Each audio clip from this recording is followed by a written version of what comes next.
Thanks so much, Rev Sam. Hello, everyone. Good to be here with you, and really have in mind Benjamin and Joan and David at this time in our sit. I'm also thinking about the people of Louisiana. I know we have some people from there on this call as well. We're 6 days away from Rosh Hashanah. Pretty amazing. As Sam mentioned, I work with a project called the Inside Out Wisdom and Action Project, which we bring together Jewish spirituality and the work of social change. Please, if you're available, to stick around after one. I'd like to show a trailer of a film we did that brings together the work of tshuva and the work of dismantling racism. And we can talk about how some of these things integrate together. For now, for this meditation, what I wanted to do, in this week of the Shofar Project, is looking at tshuva around systemic issues and where there's been systemic wrongs done, and how do we connect the inner and the personal with awareness of ourselves existing not as individual separated beings, but we're part of larger systems, and systems are made of us as people and individuals. So the connecting between the inner work and what happens in our rules and policies and what we make is a direct line. And so the mindfulness we can bring to this is real important. And so I want to focus today around racism, and particularly around anti-Black racism, and bring mindfulness to that area in the area of tshuva. And picking up also on Miriam's beautiful words around Shemitah, and we're about to enter the Shemitah year, and where we need to release certain attitudes, beliefs that we're holding on to. I want to do a short teaching from Maimonides, and Adi, if you could put up the source, that would be great.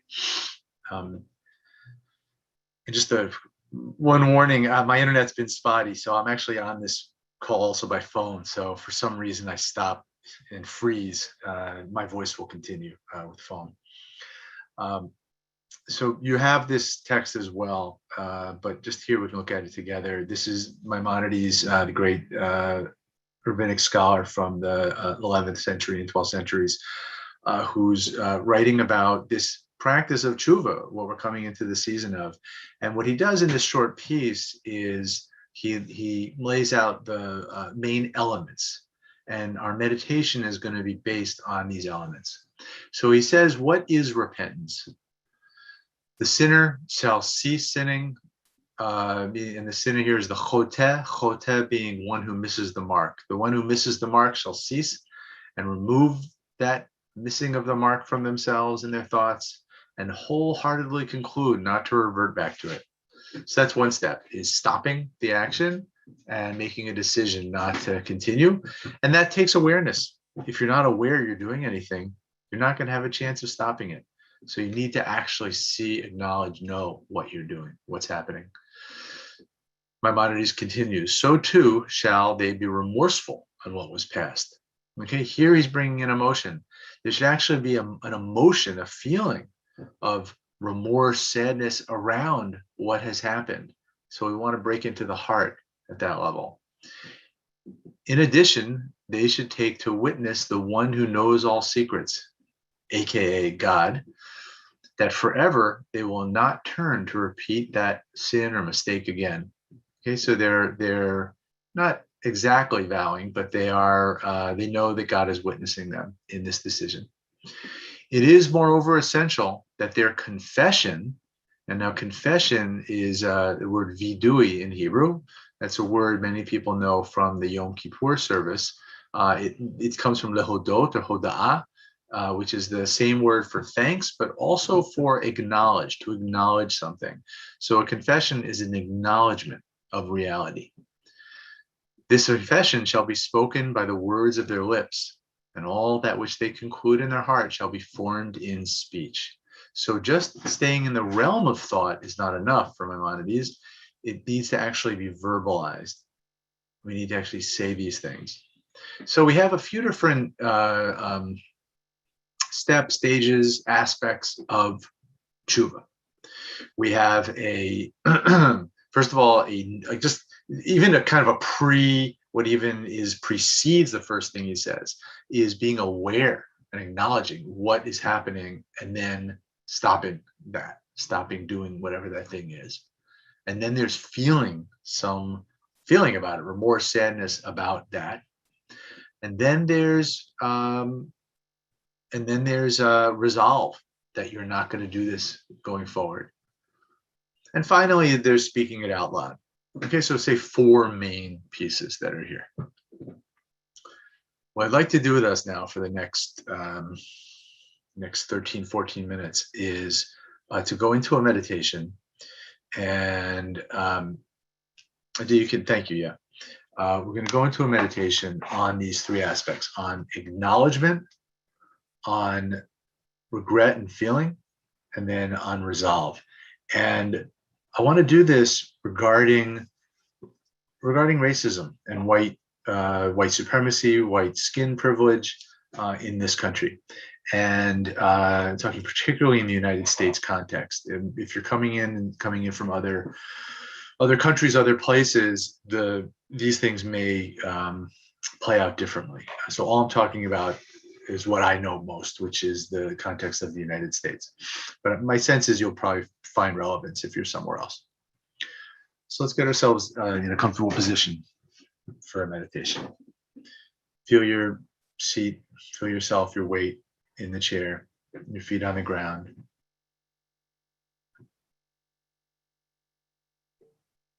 Let's take 3 relaxed in breaths and out breaths.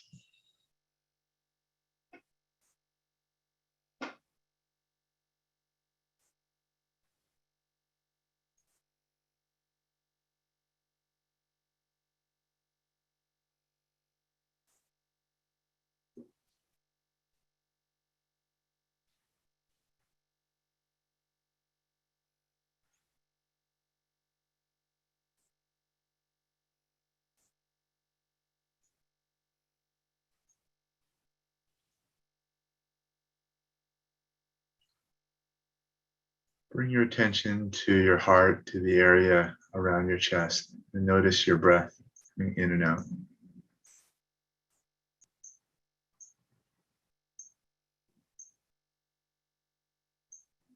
And your heart pounding.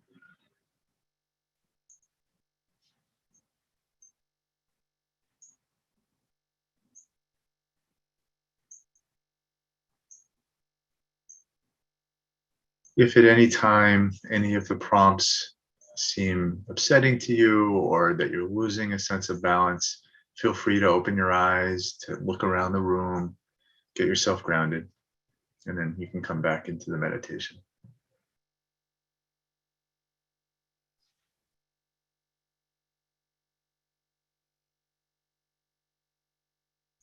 Acknowledgement. If you identify as a person of color or someone who is the recipient or target of racism, what is true about you and your people in contradiction to the lies of racism?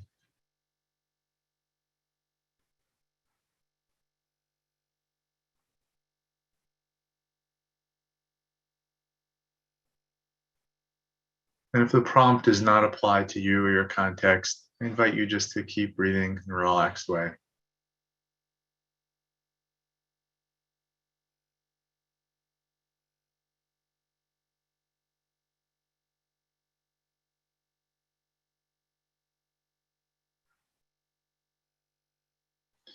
Notice where you feel resistance to seeing what is true about you beneath these lies of racism.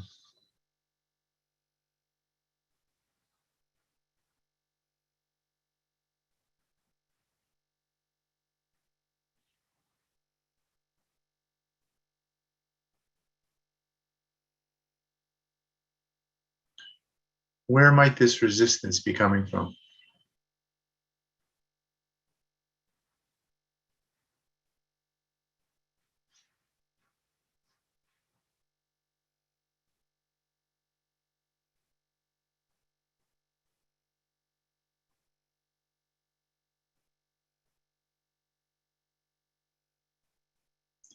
And if you're someone who identifies as having white skin privilege,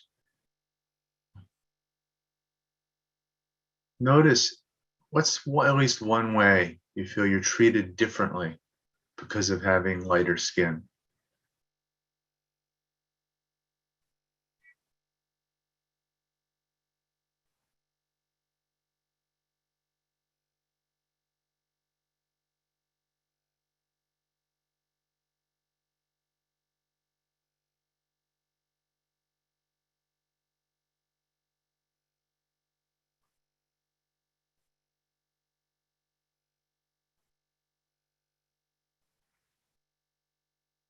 What's at least one privilege you have because of your skin color?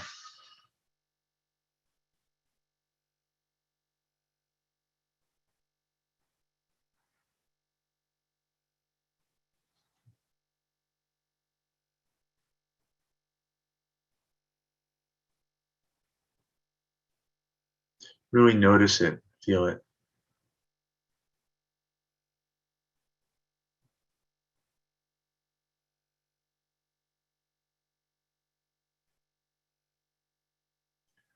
What resistance do you feel, if any, to looking at this unearned privilege?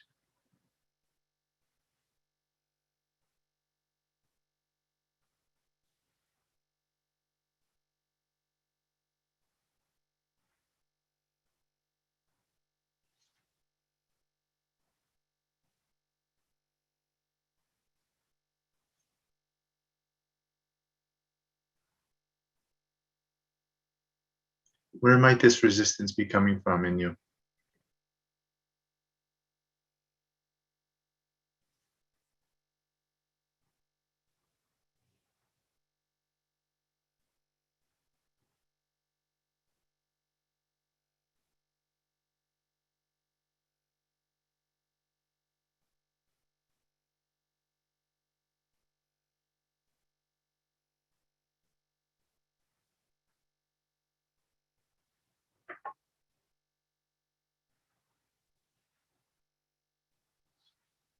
Regret, charata. If you identify as white or have experience white skin privilege, you didn't create this system, but you're responsible for living in it and its impacts. Notice where you can see the harm this system causes, the system of racism. Notice the harm it causes to people of color and let yourself feel that.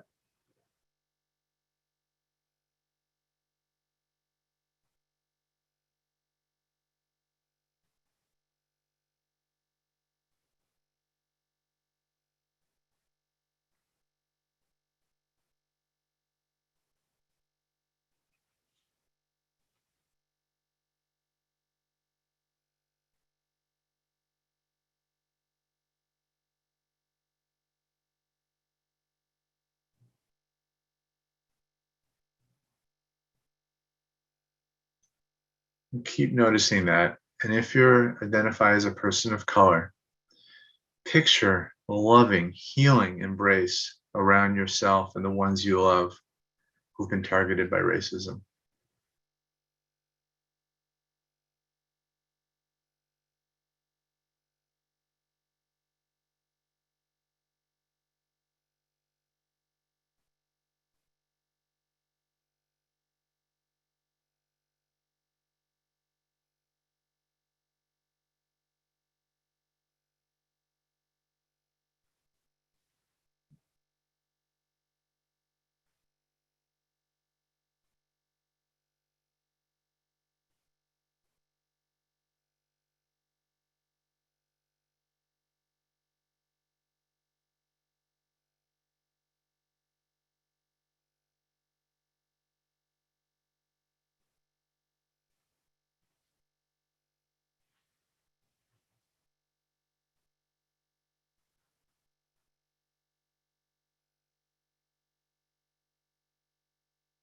And our last stage is resolve, commitment, and release. If you identify as a person of color, Allow yourself to release from at least one way that racism has its claws in you. For the time of this meditation, imagine yourself free.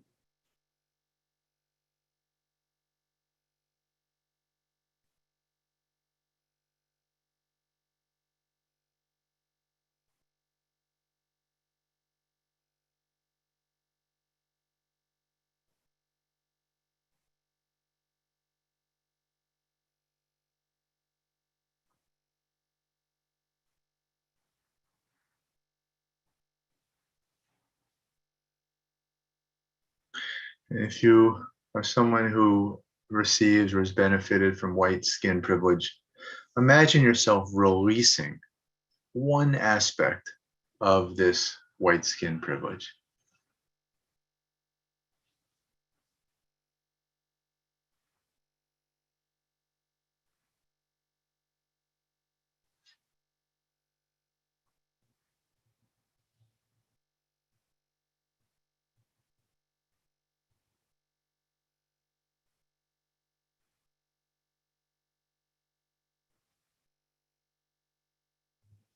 Imagine releasing the exclusive hold that white supremacy gives for these privileges for people with white skin.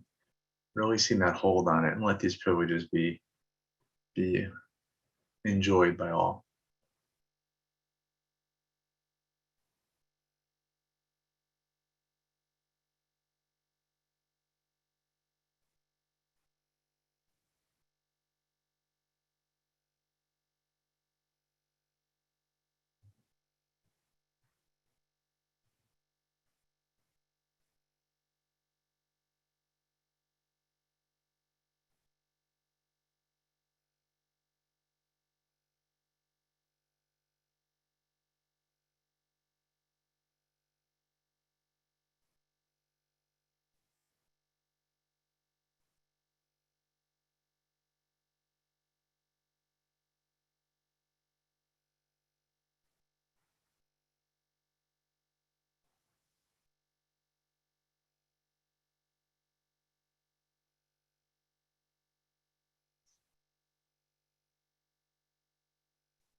And with this sense of release and possibility that things can change and privileges can be shared and oppression can be ended. Let's take 3 more relaxed in breaths and out breaths, then we'll come back together.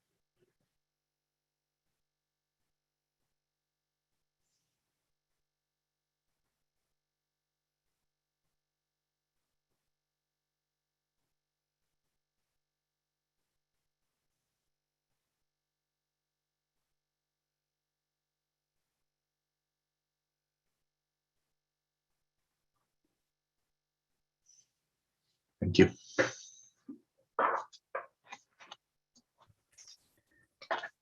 Thank you so much, David, for that powerful practice. I want to invite us to continue. If our eyes have been closed, we can allow them to be downcast. We can continue in this way to feel the reverberations of that meditation practice in our being. And as we blow the shofar, which is a call to justice as well as a call to awakening, we can notice this primal sound has on us, perhaps as a vehicle for helping us to shake off some of the callousness of our own hearts, perhaps as a primal cry and anguish that captures our own grief, frustration around the systems and structures of oppression in which we live, or perhaps something else. So I want to invite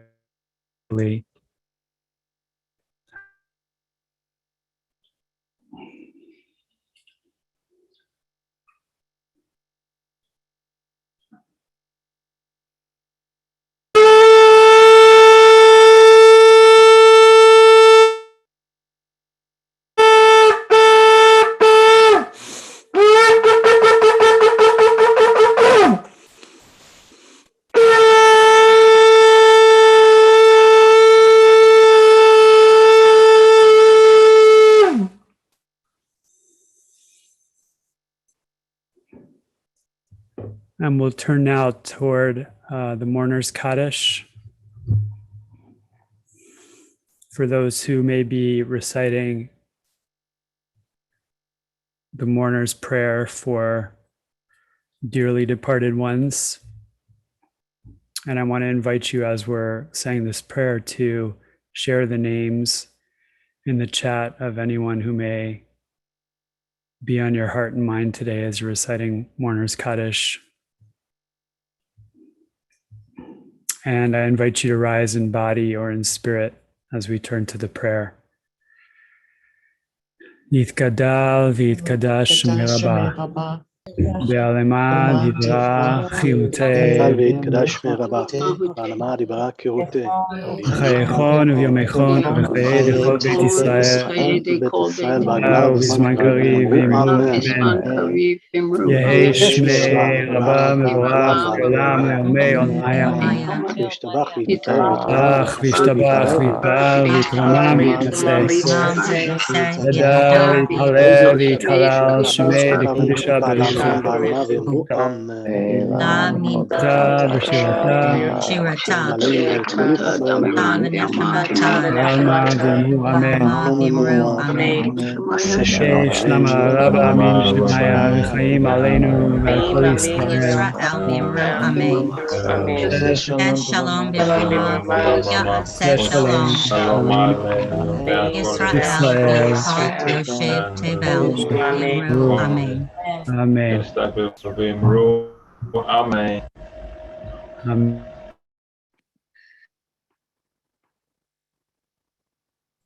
Sam, you have to unmute yourself. I'd like to thank you, David, for that beautiful teaching and invitation. Before we close, I'll share again in the chat.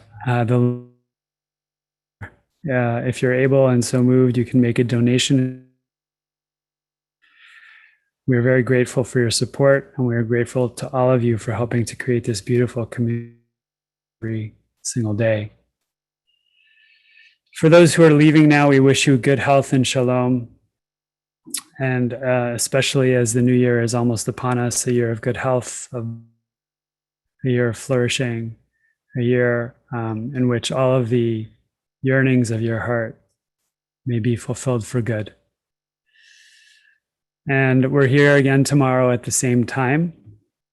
Those of you who would like to are welcome to stay here to watch the trailer of the film 40 Days of Teshuvah, which again explores the intersection of spiritual work and activism, especially around racial justice work.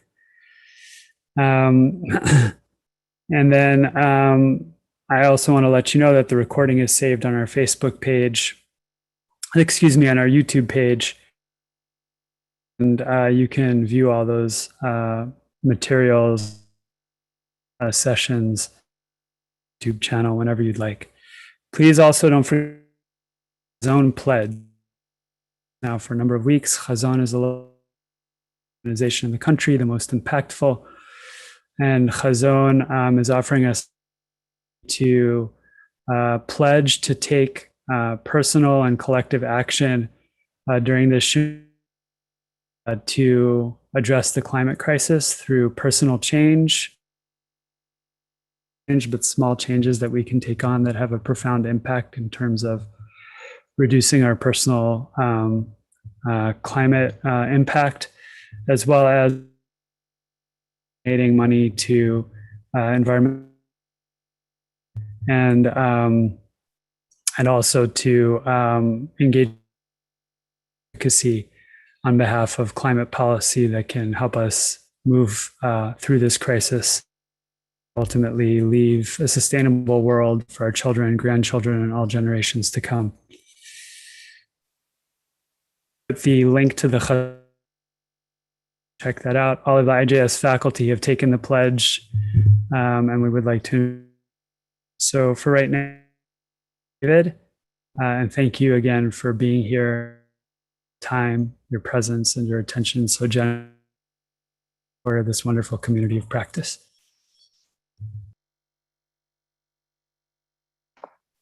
so much, Sam. So for folks who are staying on, what I'd like to do is to show this trailer and then be on for it's 2 minutes long. And then I'll stay on until 1:15 and we can just open up to questions, talk. My colleague, Yehuda Webster, was supposed to be with us today, but he's not feeling well. And you'll see him in the film. This is a film about a 40-day action that he did last summer after George Floyd was murdered in the racial justice uprising. Lisa, I see a hand. Is that for me? Please direct all questions to the chat. Thank you. Okay. So Yehuda wanted to something to respond, and he looked to our sources, and he kept seeing that 40 days kept coming up. Moses on the mountain, 40 days. The spies in the land of Israel, 40 days.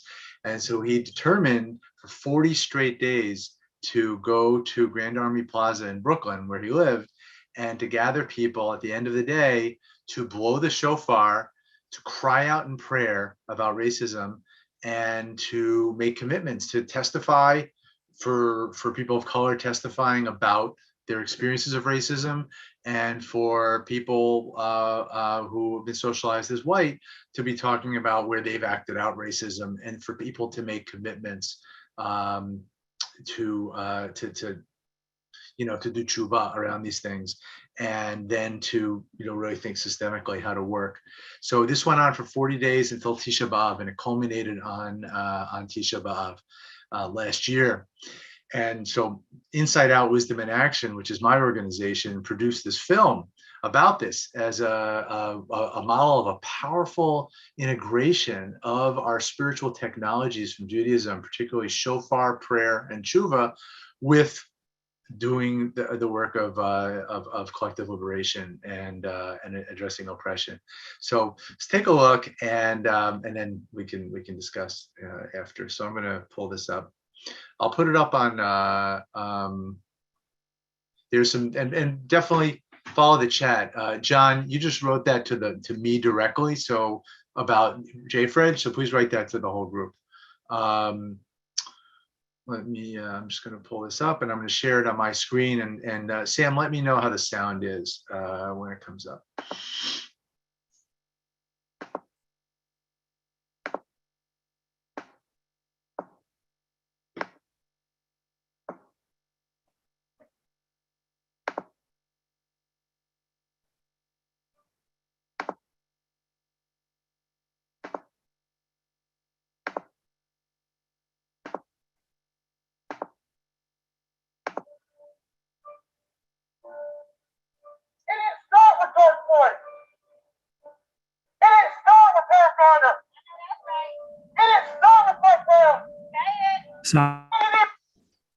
How is the sound there?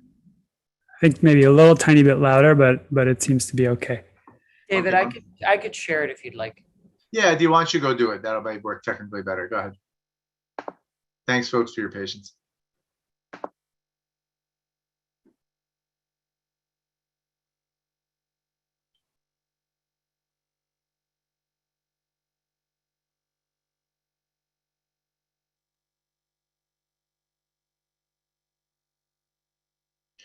Looks like the sound is good.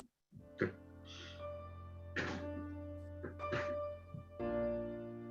didn't start with George Floyd.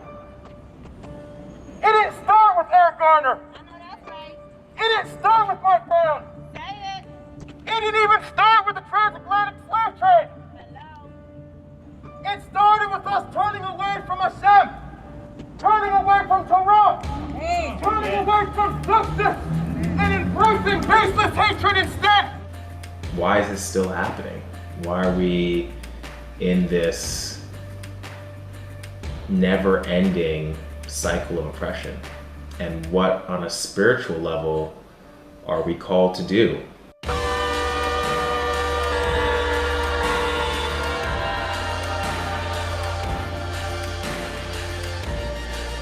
I say to every Jew out there, come fight, because this is your fight. You know, this is your fight, this is our fight, this is everyone's fight. grow up. Go get a life, get married, have kids, and be men, be women. To challenge each other, to actually live out the values of Torah. I'm realizing that tackling anti-Blackness in my life has to be a second by second, minute, hour, every day for the rest of my life. It's about bringing the spiritual into our physical fight for racial justice. The power of commitment, ritual every day, day in and day out. I believe that we will win. I believe that we will win. I I believe.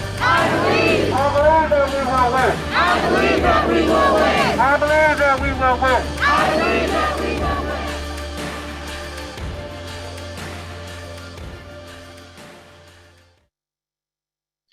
Thanks, Adi. I get chills when I watch that still. I've seen it so many times.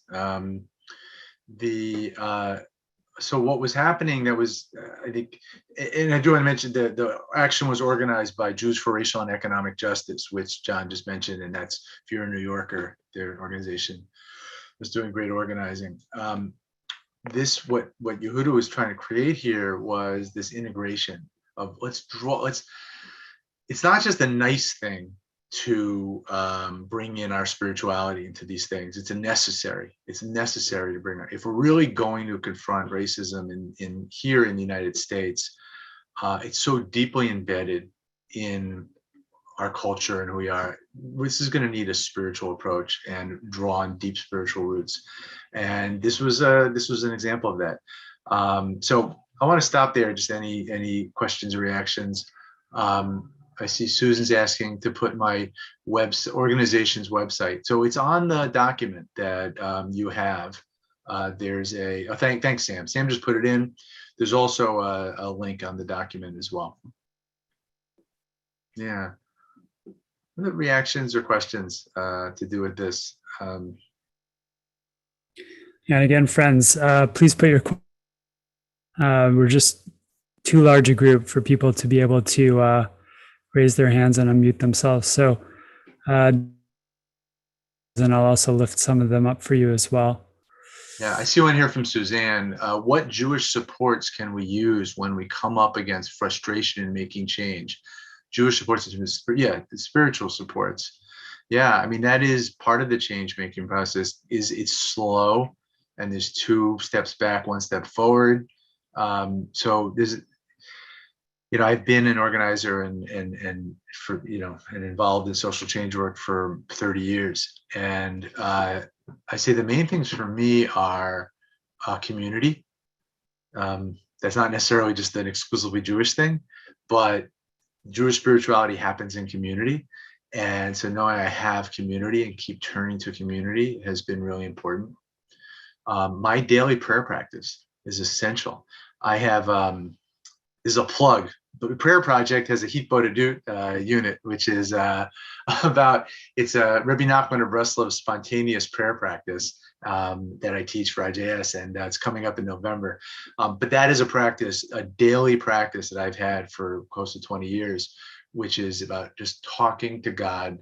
I don't do it every day, but talking to God in an open conversation, that is incredibly important for me to be able to keep going and have resilience with frustration. So that's a Jewish prayer practice I draw on, but I think prayer in general can be that kind of thing for frustration. So those are just a couple of examples.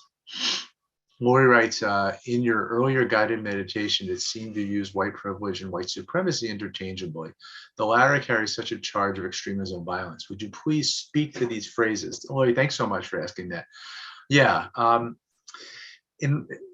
I totally hear that. And in the last few years, I think there's been the term white supremacy, I think has, it's taken on some other meanings or understandings around it. Certainly for me, that I've come into understanding the more I've worked in these areas, that, 10 years ago or 5 years ago, or whatever, that meant you had a Ku Klux Klan hat on, or you were a neo-Nazi, and that's what white supremacy was.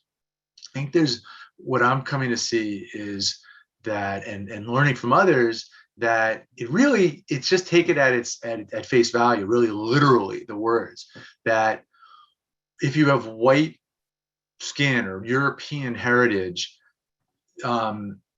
you are put in a superior position or have access to things or seen as superior to people who don't have that background or that heritage. And then that gets played out in a number of different ways. Like there's ideologies about it. And I don't want to name a lot of these things here because they could be harmful for people, particularly people of color, but certain ways, certain stereotypes and negative ways people are thought of with people of color that people with white skin are thought of as different or better. And then that gets played out in the way our policies are set up around housing and education and bank lending and all that kind of stuff. And I'm sure people have heard about, people scared about their property values if certain kind of people move into their neighborhood. Like that's how white supremacy gets played out. So it's not just people in Ku Klux Klan hats. It's like all of us are part of a system that privileges white people, and that's part of the supremacy. So, but great question. And I think that's my understanding of it.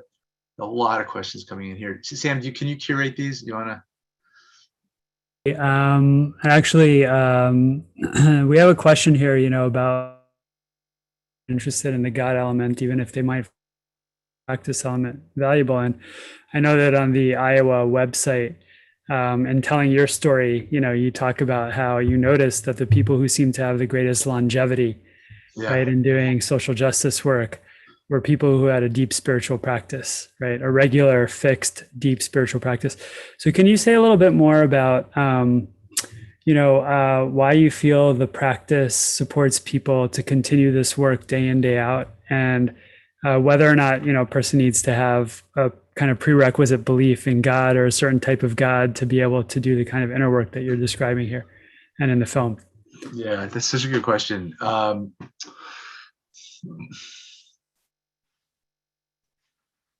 think that I know. I know for me, my relationship with God, I've had a personal relationship with God since I've been a child, and I can't imagine not having that, and that's been incredibly helpful. I also know so many people that don't have that and that do regular spiritual practice and get lots of meaning and resilience from that spiritual practice. So just from experience, I know that you don't have to have that. I think having a sense, being connected to something greater than yourself is essential. I'm not sure without that how much, how far you would go. So that would be, I think, if you unclear about God, not sure about God, but have a sense that there is something, you're connecting into something beyond yourself, and your practice is supporting that. I think that can also be really powerful. Yeah, I realize, where our sense is about why it is, at least for you, that connection is something larger than yourself actually gives you the power to sustain the work day in and day out in the face of many setbacks and, and challenges and failures and so on and so forth. Because not just about me. It's I'm a really limited, finite being, an entity, and these things are so big. And so it's the sense of that there's something bigger than again, for me, it's God, but the sense that there's something bigger that I'm plugged into that is actually like holding this larger picture. And again, I think you can do that in a non-theist way also, but something that's really holding something much larger, is existing within something much larger. I find hope in that. And I find kind of a trust, which is called bitachon, like that. I don't have the whole picture. So whatever despair I'm feeling, I only have a partial picture. So maybe there's something else. Maybe there's something else out there. Yeah, thanks for that. Before I just want to really encourage you to check out Iowa, the Inside Out Wisdom in Action Project. And you can actually sign up to screen the film in your community. And I think, at least based on my experience of having done so at IJS, it stands to make a profound impact and help people relate to the issue, not just from the head, but really and find a personal way in and a personal in such a gentle and loving and an evocative way. So thanks, David, for being here with us. Mm-hmm. That's a little bit in our practice, which is always a good thing, you know. And we want to wish everyone a sweet new year and all manner of blessing in 5782. Amen, amen. Shana Tova, everyone. And please be in touch with us through Iowa if you want to continue conversations.